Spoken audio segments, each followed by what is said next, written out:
यह भारत का वो कुंड है जहां भगवान परशुराम ने अपनी मां की हत्या करने के बाद अपने हाथ से चिपकी हुई कुल्हाड़ी से मुक्ति पाई थी।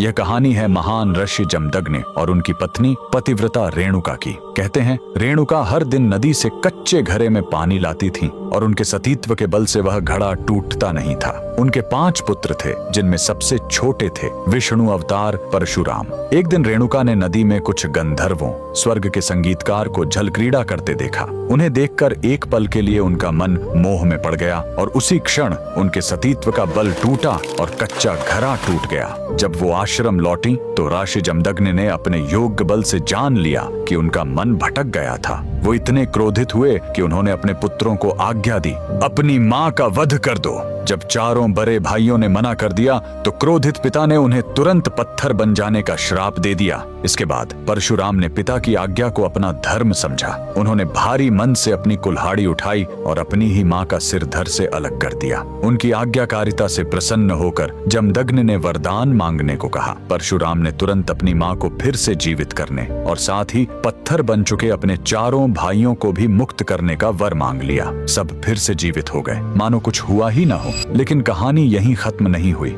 मातृ हत्या का पाप उस कुल्हाड़ी पर एक दाग की तरह चिपक गया और वो उनके हाथ से अलग ही नहीं हो रही थी। उस पाप से मुक्ति पाने के लिए वह दर दर भटकते रहे, लेकिन कोई भी तीर्थ उस कुल्हाड़ी को छुड़ा नहीं सका। अंत में वह पहुंचे पूर्वी हिमालय की लोहित नदी के किनारे और जैसे ही उन्होंने इस कुंड के जल को छुआ, चमत्कार हुआ। कुल्हाड़ी अपने आप उनके हाथ से छूट गई। यही पवित्र स्थान आज अरुणाचल प्रदेश में परशुराम कुंड के नाम से जाना जाता है। आज भी हर साल मकर संक्रांति पर हजारों श्रद्धालु यहाँ इस विश्वास के साथ डुबकी लगाने आते हैं कि यह कुंड उनके सारे पापों को धो डालता है, ठीक वैसे ही जैसे इसने स्वयं भगवान परशुराम को पाप मुक्त किया था। भगवान परशुराम को दिल से मानने वाले सभी भक्त कमेंट्स में जय परशुराम जरूर लिखें।